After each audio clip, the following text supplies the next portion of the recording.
नमस्कार, बहुत बहुत स्वागत है आप सभी का बुलेटिन में। मैं हूं आपके साथ स्मिता। बुलेटिन की शुरुआत करेंगे इस वक्त की बड़ी खबर के साथ, जो कि इस वक्त की बड़ी खबर है, साथ ही दुखद खबर भी है। बीजेपी के वरिष्ठ नेता प्रभात झा का निधन हो चुका है। गुड़गांव के मेदांता अस्पताल में अंतिम सांसें ली उन्होंने।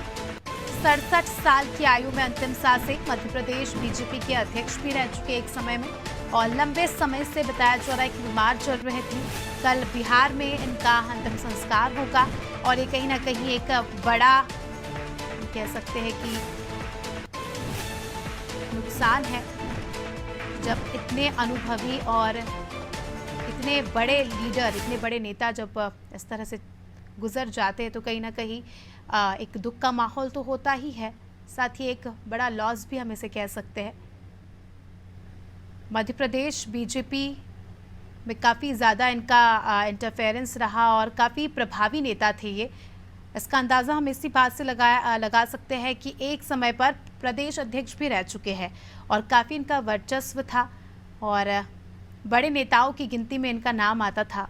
हालांकि लंबे समय से बीमार चल रहे थे, ये बताया जा रहा है और इलाज ही चल रहा था इनका। दिल्ली के मेदांता अस्पताल में इलाज चल रहा था, जहां इन्होंने अंतिम सांसें ली। हमारे पॉलिटिकल एडिटर मनोज जी हमारे साथ जुड़ चुके हैं। सर, बीजेपी के वरिष्ठ नेता प्रभात झा का दुखद निधन हो गया, क्या कुछ कहेंगे? यह देखिए, आज सुबह ही दिल्ली के मेदांता अस्पताल में 5 बजे के लगभग उनका निधन हुआ है।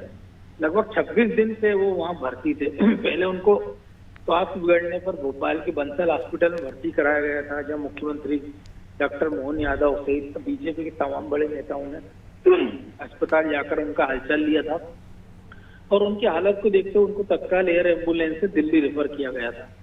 बीजेपी के वो मध्य प्रदेश के कद्दावर नेताओं में उनकी गिनती थी, क्योंकि हालांकि उनका जन्म जरूर बिहार में हुआ था, लेकिन स्कूली शिक्षा उनकी ग्वालियर में हुई थी। पहले उन्होंने पत्रकार के रूप में अपने राजनीतिक अपने करियर की शुरुआत की थी।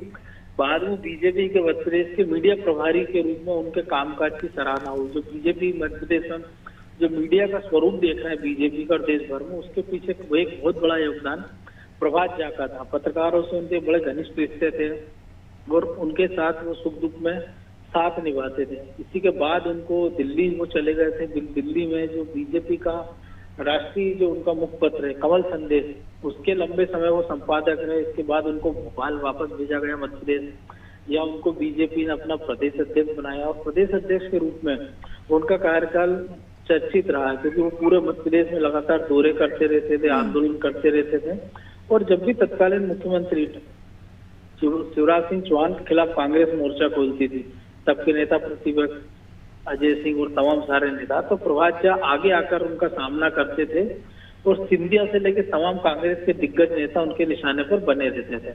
लेकिन आप निजी जीवन में उनके सबसे मधुर रिश्ते थे। प्रदेश अध्यक्ष के पद से जब हटाया गया उनको, तो उनको फिर राष्ट्रीय उपाध्यक्ष बनाया गया था और उसके बाद स्वास्थ्य कारणों से वो सक्रिय राजनीति से उस तरह से नहीं जुड़े थे, लेकिन इसके बाद भी कई सारे सामाजिक कार्यक्रम में उनका आना जाना बना रहता था। तमाम सारे नेता जब भोपाल आते थे तो उनके घर आते थे। पिछली बार भी जब राष्ट्रीय अध्यक्ष जेपी नड्डा आए थे तो उनके निवास पर प्रभात झा से मिलने पहुंचे थे। इसके साथ ही बीजेपी के तमाम सारे नेताओं के साथ तमाम सारी बैठकों में वो नजर आते रहते। लेकिन थोड़ा स्वास्थ्य के प्रति जो उनकी लापरवाही थी कि डॉक्टरों की हिदायत के बाद भी वो ज्यादा चिंता करते नहीं थे। हाइपर डायबिटीज के वो पेशेंट थे, उसके बाद भी कई बार वो ऐसी गलतियां कर जाते थे जिसको डॉक्टर मना करते रहते थे। इस बार भी ऐसे हुआ। भी पिछले कुछ दिनों पहले ही वो 4 इमली पर एक कार्यक्रम में सार्वजनिक रूप से संभवतः आखिरी बार दिखाई दिए थे, जहाँ पे एक बाबा नीम करवटली जो है उनकी प्रतिमा का अनावरण समारोह को उन्होंने संबोधित किया था। उसके बाद से उनका स्वास्थ्य अचानक बिगड़ा था। इसके बाद उनको भोपाल पर दिल्ली रेफर किया गया था। तो उनका जाना निश्चित तौर पर मध्य प्रदेश की राजनीति में बीजेपी के लिए एक बड़ा झटका है और तमाम सारे पत्रकारों और नेताओं के प्रति उनकी जो यादें हैं, मुझे लगता है वो लंबे समय तक प्रभात जी को जीवित रखेंगी। बिल्कुल मनोज जी, और आपने उनसे जुड़ी एक एक बातें हमारे दर्शकों को बताई और वाकई जिस तरह से आपने बताया कि उनका जिस तरह से कार्यकाल रहा, पत्रकार के तौर पर उन्होंने शुरुआत की और बाद में एक बड़ा पद उन्हें दिया गया, तो वाकई ये क्षति तो है ही। बहुत बहुत शुक्रिया आपका मनोज जी जुड़ने के लिए और जानकारी के लिए।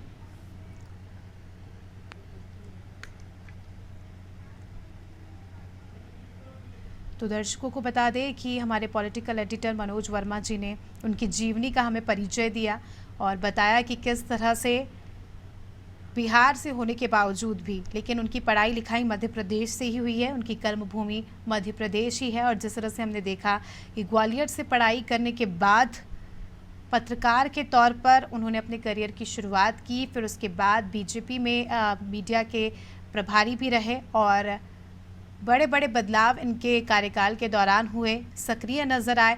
और कहीं ना कहीं बीजेपी जिस तरह से स्ट्रांगली इस वक्त मध्य प्रदेश में, तो कहीं ना कहीं इन जैसे बड़े नेताओं का ही हाथ उसमें है। एक नींव की तरह इन्होंने काम किया और वही उसी का नतीजा है कि हम देख सकते हैं कि पार्टी कितना स्ट्रांगली स्टैंड ले रही है मध्य प्रदेश में। और वाकई जब इस तरह के नेता गुजर जाते हैं तो वाकई ये एक बड़ा झटका तो लगता ही है, साथ ही एक बहुत बड़ी क्षति भी होती ही नज़र आती है। अनुभव की बात करें, उनके वर्चस्व की बात करें तो इसका अंदाज़ा हम यहीं से लगा सकते हैं कि प्रदेश अध्यक्ष रह चुके हैं, उसके बाद इन्हें दिल्ली भेज दिया गया था, तो पार्टी में खासा दबदबा तो था ही। लेकिन स्वास्थ्य के कारणों के चलते, जिस तरह से मनोज जी ने जिक्र किया था कि हाइपर डायबिटीज़ के पेशेंट थे और उसके चलते कई सारी लापरवाहियाँ भी हुई, जिसके चलते वो अब हमारे बीच नहीं रहे। हालांकि इनका कल अंतिम संस्कार होगा बिहार में, जो इनकी जन्मभूमि है, वहीं पर इन्हें ले जाया जाएगा।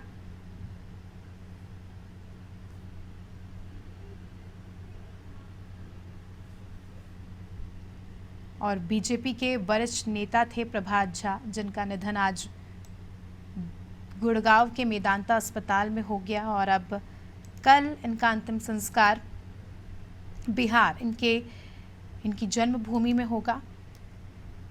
और उनके निधन को लेकर बीजेपी के कई सारे नेताओं ने दुख भी जताया है, शोक भी जताया है।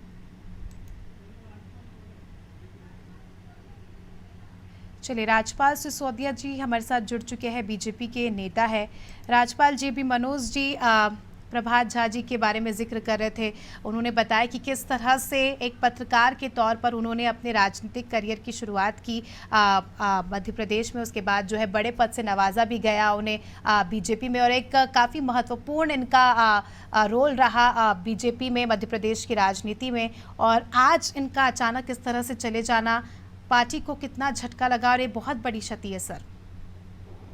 बहुत दुखद खबर आज सवेरे प्राप्त हुई और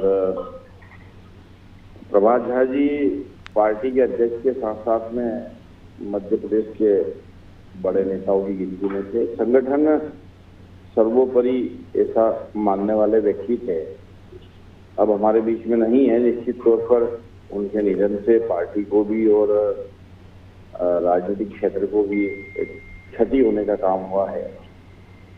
मैं परमपिता परमात्मा बाबा महाकाल जी से प्रार्थना करता हूं कि उनके श्री चरणों में प्रभात जी को स्थान दे, इसकी प्रार्थना करते हुए विनम्र श्रद्धांजलि करता हूं।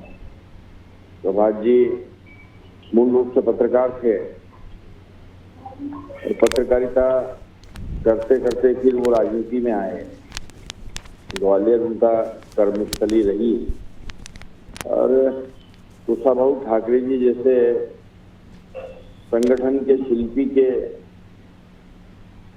जब वो संपर्क में आए तो उस शिल्पी ने उनका एक अलग प्रतिबिंब राजनीति में बनाकर देने का काम किया, जो लंबे समय तक कार्यकर्ताओं में भी काफी लोकप्रिय रहे और प्रवासी संगठन की रीति नीति को मंडल स्तर तक पहुंचाने वाले प्रदेश अध्यक्ष भी वो साबित हुए। निश्चित तौर पर उनका जाना भारतीय जनता पार्टी के लिए अपूर्ण क्षति है। कई कार्यकर्ता उनके व्यक्तित्व और व्यक्तित्व से प्रभावित होकर उनके बताए मार्ग पर चलने का काम कर रहे थे। प्रभात जी झा भारतीय जनता पार्टी नहीं वरन पत्रकारिता और लेखन इत्यादि संपादकीय कार्य में भी व्यस्त रहते थे। एक पत्रिका निकलती है दिल्ली से हमारी कमल संदेश के नाम से। उस कमल संदेश पत्रिका के भी वो लंबे समय तक संपादक रहे जी।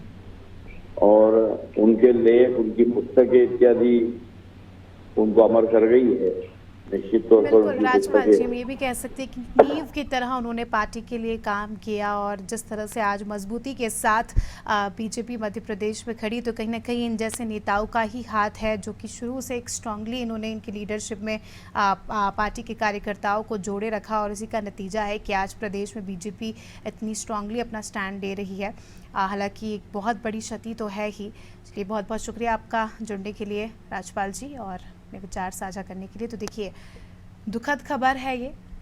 परमपिता परमेश्वर से अब हमारी यही प्रार्थना है कि दिवंगत आत्मा को शांति दे।